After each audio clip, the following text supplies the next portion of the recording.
Alright. I think I'll just kind of get into things and kind of go through the history of my music, if you want to call it career. So I've always been into music, way back, getting raised on music from the 50s, 60s, 70s. 70s is an awesome time period of music. I think I got my first acoustic back in, I don't know, 76, 75. Didn't really learn too much on it. It was there, but and then I got some electrics, I think 78, 79. I got an electric from Sears. And that was pretty cool. But the one band that really got me going into music was Kiss. Back in 1978 is when I really picked up on that. Kiss, Cheap Trick.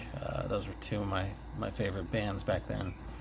So progress up into high school. I had been writing lyrics. That's usually what I did in high school. I'd sit at my desk or whatever, writing lyrics and band names and all that fun crap.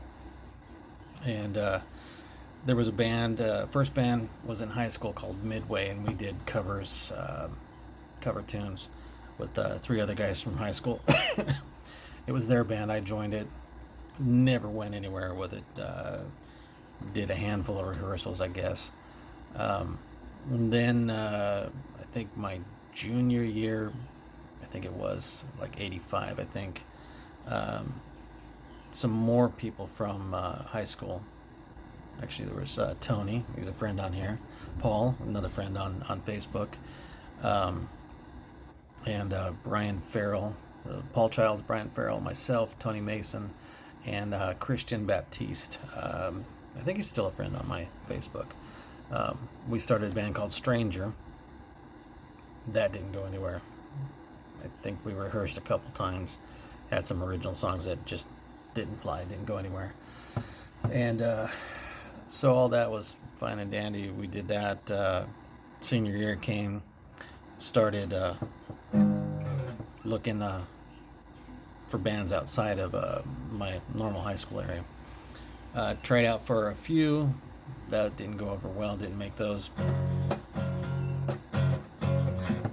And come graduation past 1986, summer, September, I think it was, answered an ad for some guys that were looking for a singer, and they seemed legit for what it was back then. They had their PR person, manager slash girlfriend, as often a lot of bands had somebody that was dating somebody who was doing something with the band, running them as their manager. So Randall Wong, which I mentioned in the other video, went by Randall Justice after that. Cliff Curry, or his original name is Cliff Almendarez. He's unfortunately passed away back in the 2000s. They were looking for a singer and a drummer and started a new band, and they had just left Jester, which was a band that had played around. Actually, I think they played the Oasis Ballroom and some other areas around there. So, as I said in my previous video, we went to their apartment for days and weeks, and we were writing songs and getting things together. And this band, we eventually named it Nasty, Nasty, and went on to get about, I don't know, 8 or 9 original songs. Plus, we did a cover of Piece of Your Action and Talk Dirty to Me. I think those two, they're on my YouTube channel. They are what they are. They are raw, and they are back when I started. So they're pretty. I've never been one for doing covers. I always hated doing covers because I hear that singer's voice in my head, and I know it's not coming out sounding that way, and I know people are expecting to sound like the person. So you can fake it on guitar and bass and drums to a point, but people want to hear Stephen Pearcy, or they want to hear David Lee Roth. They don't want to hear you trying to be them or come close to them. I've always thought this. So I don't know. That's just my feelings on it. But so we did songs. Cliff had brought in Rose Tattoo, which was an awesome song. I'd love to redo that song at some point in time and just kind of dedicate it to him. He also brought in Women in Leather. I keep messing with my hair. It's getting way too long for all this crap going on. Women in Leather, Rose Tattoo.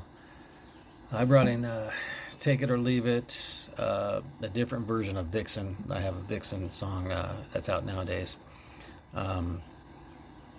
Then we had You'll Take My Love, Wild Wild Girls, All I Wanted, which is an awesome song that Cliff wrote. Musically, I wrote the lyrics to. Another song I'd like to, at some point in time, take care of and redo.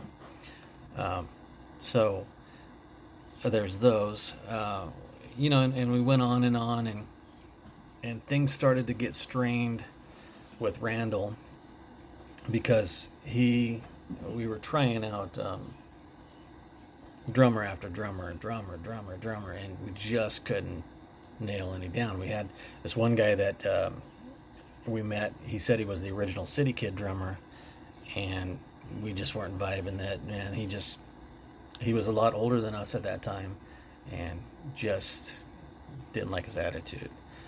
So we passed on that. We passed on a few other guys. Randall was never satisfied, and he was the bass player, so he was looking out for his best interest as the rhythm section. And we tried out a buddy of mine, Paul, and that didn't work out. We tried out some other guys. There was an endless parade of drummers, actually, that just either weren't cutting it, they didn't want to be in it after they tried out, or whatever the deal was. So eventually, Randall just got fed up, and I don't know, we said, okay, dude, just go on and do your thing, or he quit. I don't know what it was, but he left the band, and we brought in two high school buddies of mine. We brought in David Edwards, who went by Davey Black, to play bass. He was a guitarist originally. And we had Dan Hazlett. He went by Danny J. And we were getting there, and excuse me, we were getting the songs all tight. We did a video, which I said is on there. Damn, I should have thought about this before I started this. Let me get a drink here. We were doing it. And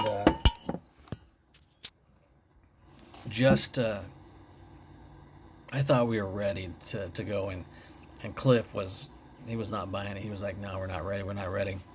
So damn, I got fed up, and I said, that's it, dude. I'm not gonna keep rehearsing. We were rehearsing almost every day of the week, and we had the songs tight, but he just wasn't feeling it to take it out live. So I was like, man, that's it. I gotta go. And I approached Randall and his girlfriend Lori, and I talked to him about maybe coming back and starting something else. And I had a guitar player that, in between all this, I found, and nothing against Cliff. Cliff was an awesome player, still probably one of the best players I've played with in all the bands.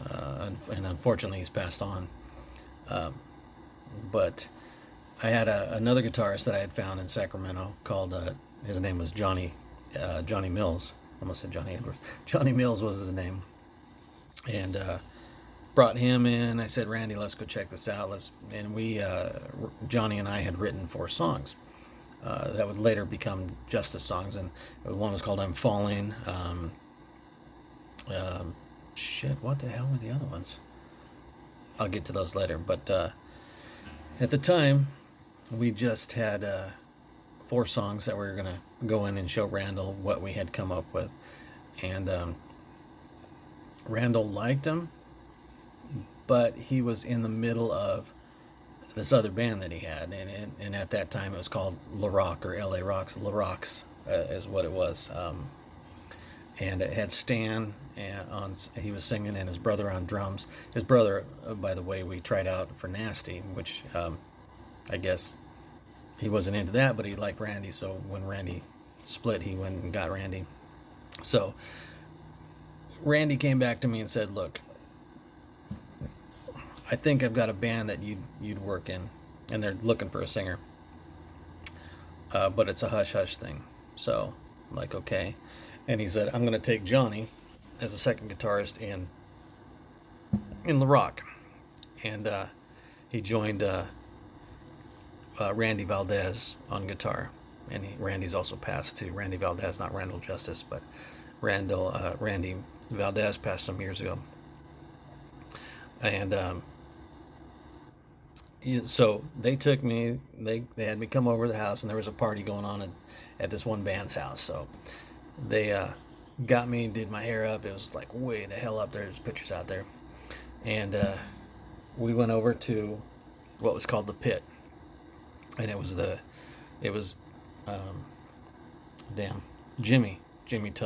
Jim Tuttle's house that he was renting. Him and I want to say Billy, bass player, they lived there, and it was just like their band pad and crash pad and everything. And so they were having some party there, and Colin was their drummer. And I walked in, and they introduced me to him, and they seemed really into it, but they had to get rid of the singer they had, and he was a good guy, you know. But back then it was like bands come and go, and so do musicians. And so things looked up, and it was right before the Motley Crue Down the Green in October of '87, and we all went down. Johnny, Randall, myself, Lori, we all went down to Berkeley to stay, and then we went to the concert and ran into the guys. You know, out of 80,000 people, we ran into Colin and Jimmy and Billy. And after that, it was like I came out, I auditioned, and got the gig. And we rehearsed for probably 3 weeks straight before we had the first gig in that band, which was called Brat Pack. And oh, by the way, I'm not sure if I had to fire the singer to get the spot, or maybe Colin fired him, I'm not sure. But it was kind of a jacked up thing, but they just said, "Hey, you're out, he's in," kind of thing.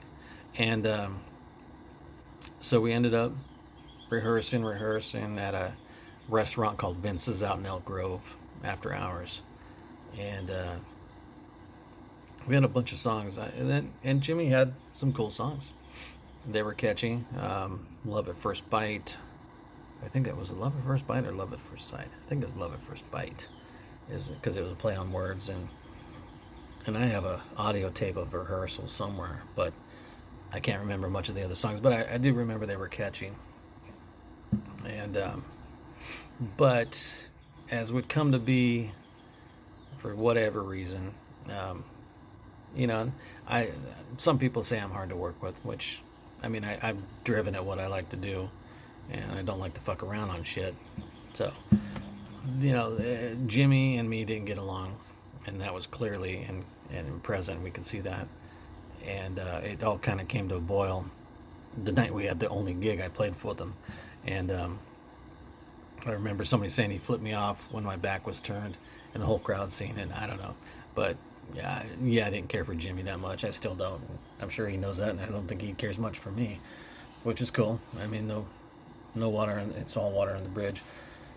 But we did that gig, and it got raided by the ABC that night. It was like a Thursday night.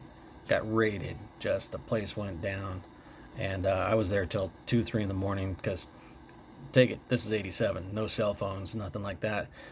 A friend of Colin's, had my keys, and when the ABC busted it, they split, took my keys to my car. I was left without any transportation, so we're calling and calling and calling. Finally, we got them to come back and drop off the keys, but you know, that time it was like 3 in the morning. And so after that gig, it was a Thursday night. I get a call from Colin on Sunday. But hang on, let's go back a little bit. Johnny and Randall were there at the gig, watching the gig, and I got a call from them. I think it was Friday or Saturday. Said, "Look, dude, we liked what we saw. Get Colin to leave the band and come with you, and we're going to form Justice. We'll form the new band. And I don't know if the name Justice was already there, but it was something we came to.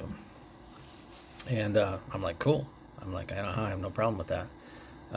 So Colin calls me up and says, dude, I need to see you at the band house. And this was a Sunday morning. I'm like, okay, cool. So I get there, and Colin's like, dude, I'm really sorry, but, Jimmy wants you out of the band. He wants me to fire you. And I'm like, cool. I really don't care. And I said, because Johnny and Randall want you and me to go form this new band, Justice. And he was like, done, I'm out of here.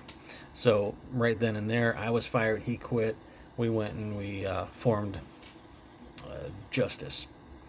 And we did a lot of work, and like from November to December. I mean, you got to think, if you're a musician, you know this, but most people don't. But bands back then, especially, I mean, sometimes 3 weeks was too long for a band to be together, and they'd break up. But a lot of stuff would happen in that time period, and in probably, I'd say, 6 to 7 weeks, we had 8 or 9 songs together. We did a photo shoot, and we just started going at it. And our our first show was, other than our we did this little New Year's Eve show at the practice pad that we all played in, and other than that, our first show was January 16th, 1988, at the Light Rail Inn. And that show it was the last show of Macabre Shock's awesome band, awesome Sacramento band. I have their album. Wish they would have done more. And then Cat Z Rocks, which is another awesome band and a favorite of mine. And we did that show and just freaking hit it. And we became, we played there a lot. There was a lot of shows we did there in a very short time period. Between playing there, we played some parties down in Davis. We played a couple other things, and then we played the last show that I played with Justice. Was in I want to say April. It was supposed to be March. Was the show at the Placer County Fairgrounds with Strutter, us, and Cat Z Rocks. And what actually happened is it got pushed back, or pushed forward, to April. And then I played that gig, not knowing it would be my last gig. But again, me and guitarists seem to have issues all the time, and I don't know why. I'm cool. I just let them do their thing. I do my thing. But with Johnny Mills and myself, we were seeing the same girl at the same time, which doesn't lead to anything good. And he always wanted more of a Don Dock and Mike Tramp type singer, and that's not me. I'm not a high range, high pitched vocalist at all. So he told Randall and Colin that he wanted me out, and so this was the last show that I was unaware of, but we did it. Had an awesome show. It's out there on YouTube. I got that whole show out there. So we did that, and come to find out, I was fired, and they already had been practicing with this this singer. This singer was a joke. God, I can't even remember his name. It was some freaking weird name, but he was kind of this pudgy little guy, curly hair, and he wore a cameo on a really tight necklace with this white cameo on his neck. God, I can't remember his name, but I was just like, oh, geez, whatever. So, and Colin had taken all the songs and rewrote the lyrics, which there's another issue with Colin. I've always tried to be nice to the guy, but he's always had something out for me. I just don't know what. And this, unfortunately, has progressed throughout different bands, and I've always had him back, and shit's happened. But anyways, back to that. So they fired me working with this guy. God, I have his name on the tip of my tongue. And they ended up doing, I want to say 2, maybe 3 shows, and kind of imploded on itself. What happened is Johnny left to go to Emerald City. He played with Emerald City for a long time. So it kind of left them high and dry. Lewis was the name of the singer. Luis or Lewis. So they got rid of him, and then they called me up and asked me to come back, and I did. And we tried out a couple guitarists, Paul from Teaser, we tried him out, and a couple other guys, and I think at that time I just wasn't feeling it with them anymore. It kind of had run its course, and it was time just to move on. And funny thing happened from that is Cat Z Rocks, who I was a fan of, Larry, Paul, Chris, and George.